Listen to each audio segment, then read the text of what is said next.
Te saluda nuevamente el Padre Víctor Hugo López Carvajal. En la cápsula pasada habíamos platicado un poco de la riqueza cultural, religiosa que ha dejado nuestra Madre Santísima de Guadalupe para este pueblo mexicano y para toda América Latina. El acontecimiento guadalupano marca un antes y después en la historia del pueblo de México y también en la fe que ha nacido gracias a sus apariciones que se llevaron a cabo del 9 al 12 de diciembre del año 1531. Hablábamos la vez pasada de cómo la imagen de la Virgen de Guadalupe es todo un códice, es decir, una serie de simbolismos que los antiguos mexicanos pudieron entender claramente, ya que era la manera habitual en la cual ellos podían establecer comunicación y dejar sus enseñanzas. Por eso la Virgen de Guadalupe utiliza ese modo de lenguaje para que a través de esa tilma ellos pudiesen entender perfectamente quién era ella, la Madre del verdadero Dios por quien se vive y sobre todo a quién venía a anunciarles, al verdadero Dios, aquel que llevaba en su vientre. Dentro de otros elementos que me faltó de mencionar en la cápsula anterior, es precisamente el de el pelo suelto que trae la imagen de la Virgen. El pelo suelto era una característica de aquellas mujeres que permanecían solteras, es decir, quien veía a esta imagen se daba cuenta de que se trataba de una mujer que no había contraído matrimonio, es decir, de una virgen, pero que aparte estaba embarazada. Las manos unidas, que también nosotros estamos acostumbrados a asociarlo como en una manera de oración, de estar en comunicación con Dios, en la mentalidad del pueblo mexicano era un sentido de ofrenda, de regalo. Es decir, María les estaba trayendo un regalo, una ofrenda, es decir, a aquel que llevaba en su vientre. Por eso vemos las manos de la Virgen de Guadalupe unidas justamente sobre su vientre a quien viene a entregar, a quien viene a regalar al pueblo mexicano. La cinta negra, que ya lo habíamos mencionado, que es el símbolo claro de que una mujer estaba embarazada. Y el movimiento que lleva precisamente ella da la impresión de que es una mujer que va danzando. ¿Qué característica tiene la danza?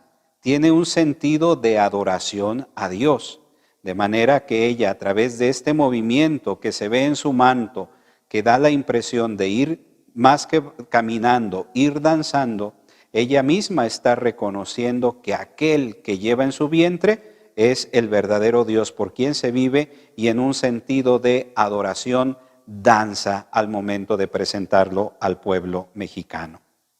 Ahora, conviene que nosotros nos detengamos un poquito en la imagen del ángel que aparece a sus pies. Ahí nosotros podemos ver que es un ángel que tiene una peculiaridad, que es un ángel que no lleva las alas habituales que nosotros vemos en las imágenes angélicas, sino lleva unas alas de águila. Y esto se relacionó perfectamente con Juan Diego, ya que el nombre náhuatl de Juan Diego, que Juan Diego recordemos que es el nombre que recibe posteriormente gracias a su bautismo en la Iglesia Católica, su nombre era Cuautlatlohuac, es decir, el águila que habla. Juan Diego, ese es su nombre, entonces en ese ángel inmediatamente los que vieron la tilma de Guadalupe pudieron entender que se trataba precisamente de aquel que llevaba a la Virgen, el que anunciaba el mensaje de la Virgen de Guadalupe y está claramente representado en ese rostro de ángel, pero con alas de águila. Todo el acontecimiento guadalupano ha llegado a nuestro conocimiento gracias al legado que nos dejó el escrito de Antonio Valeriano, el Nican Mopogua, que en náhuatl significa aquí se narra. Antonio Valeriano recibió de viva voz la narración de estas apariciones y fue el que se encargó de ponerlo por escrito. Una de las grandes riquezas que nos dejó este hombre, al ser un hombre tan ilustre en su tiempo, ya que era conocedor no solo de la lengua nativa del antiguo México, sino también hablaba castellano, hablaba latín, y fue de esta manera un gran puente que fue el que logró precisamente que el mensaje de Guadalupe fuera asequible no solo para el pueblo mexicano, sino para toda la humanidad a través de este escrito, que es el Nican Mopogua. En él se nos narran precisamente las 4 apariciones de la Virgen de Guadalupe y también aquella que hace a el tío de Juan Diego, este hombre Juan Bernardino, a quien le revela el nombre verdadero de la Virgen. Esto cabe que lo aclaremos porque el nombre que nosotros conocemos como Guadalupe fue tomado precisamente por esta advocación que ya existía en España. Y por eso, al no entender ellos el término náhuatl, se les hizo fácil familiarizarlo con Guadalupe, una advocación mariana que ya existía desde ese tiempo en España.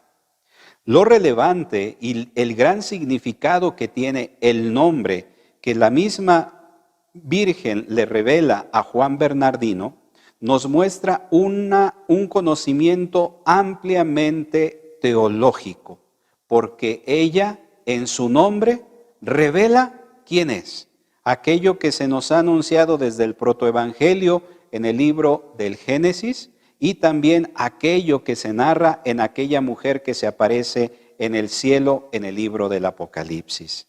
Se revela a Juan Bernardino con el nombre de Tecuatlazupe, que significa la que aplasta a la serpiente. Es decir, aquella que vendrá a poner enemistad entre el linaje del mal y el linaje de Dios. Aquello que se nos narra claramente en el pasaje del Génesis, que es conocido como el protoevangelio, es decir, el primer anuncio, la primera buena nueva. Son varios los hechos extraordinarios de los cuales nosotros podemos concluir al contemplar la imagen de la guadalupana. El primero de ellos es el mismo material en el cual está esa imagen impresa. Su material no tiene un periodo mayor de vida de 20 años. Y si a eso le unimos que durante 116 años estuvo sin protección alguna, es prácticamente extraordinario el que a estas alturas en ninguna parte de esta tilma se encuentren ni rasgos de mugre, ni rasgos de insectos, ni de alguna otra sustancia negativa que pueda carcomer o que pueda destruirla. Es algo extraordinario que un simple ayate que tiene una vida aproximada de 20 años siga con todas sus características y en excelentes condiciones a más de 400 años de las apariciones. Aparte de la duración que ha tenido la tilma, que de por sí ya es un hecho extraordinario, a esto se unen aún cosas más extraordinarias. Hacia el año 1795 se derramó ácido nítrico sobre la tilma que hubiese prácticamente destruido la tilma. Y sin embargo, solamente quedó una mancha y esa mancha a lo largo del tiempo ha ido desapareciendo. En 1921, la imagen sufre un atentado, un explosivo de dinamita que fue cubierto con un arreglo floral y que fue puesto a los pies de la Virgen, explotó, de tal manera que logró romper todos los vidrios de la basílica y más aún logró doblar un Cristo de bronce que se encontraba al frente de la misma imagen y asombrosamente ni la imagen ni el cristal que la protegían sufrieron daño alguno. Otro acontecimiento extraordinario de esta imagen de la Virgen de Guadalupe es la que descubre el doctor Richard Kuhn, un premio Nobel de Química, que descubre que en los pigmentos de la tilma de Juan Diego no existe ningún tipo de origen ni vegetal, ni mineral, ni animal, ni sintético. Es decir, él asegura que la pigmentación de la cual está formada la imagen de la Virgen de Guadalupe no se puede encontrar en nuestra realidad terrestre. Más asombroso aún, el descubrimiento del doctor Enrique Graue, oftalmólogo, que al revisar los ojos de la Virgen, dice que al estudiarlos con detenimiento, los ojos reflejan la luz como la de cualquier ojo humano vivo. Es decir, tiene la función humana como si estos ojos estuviesen vivos. Es decir, reflejando la luz como la reflejan los ojos de cualquiera de nosotros. Posteriormente, siguieron los estudios que se fueron haciendo a la tilma y Alfonso Marcue, fotógrafo, descubre las imágenes de una persona en los ojos de la Virgen.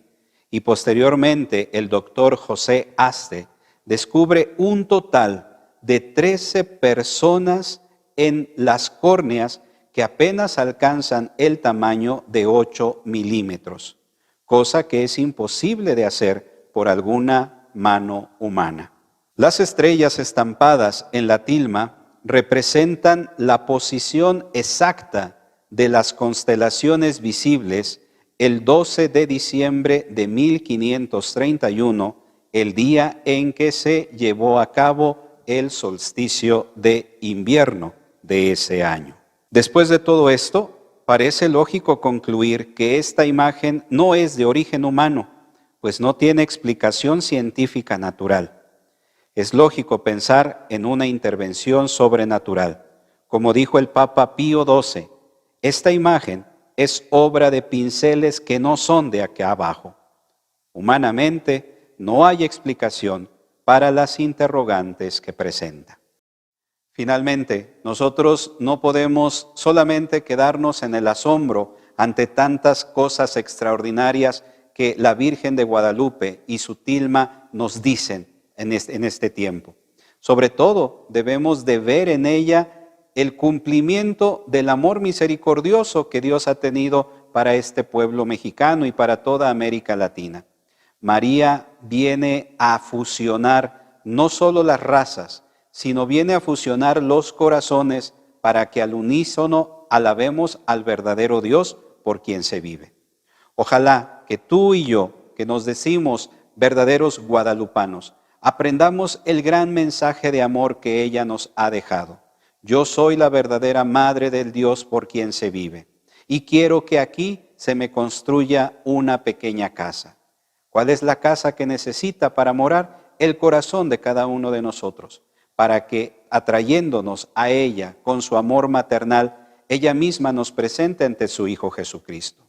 Nuestra Madre de Guadalupe tiene tanto amor que darnos, pero sobre todo tiene tanto que revelarnos, que ella misma es la que nos acerca al conocimiento de su Hijo Jesucristo. No olvidemos las palabras de nuestra Madre Santísima. Hagan lo que Él les diga. Si somos auténticamente guadalupanos, no podemos quedarnos con una fe muy superficial, no una fe que se resume solamente en estos días del mes de diciembre, sino un auténtico compromiso que nos haga vivir como ella vivió, que nos haga aceptar la palabra de Dios como ella lo aceptó. Sobre todo, que nos haga entender que ese es el único camino por el cual podemos decirnos y ser verdaderos guadalupanos. El ser un verdadero guadalupano no es solo traer una medallita, no es solo tener un póster, no es solo tener una imagen en nuestra casa, en nuestros altares. No, va mucho más allá. Es la manera en la cual nos unimos a María, siguiendo su ejemplo, siguiendo su caminar, para que ella de la mano nos lleve al encuentro de su Hijo Jesucristo.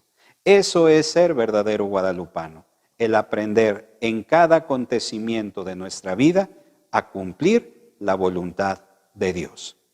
Yo te invito pues a que estos días que estaremos viviendo plenamente este fervor, esta devoción a nuestra Madre Santísima de Guadalupe, no olvidemos el gran mensaje que ella nos ha dejado. Hagan lo que Él les diga.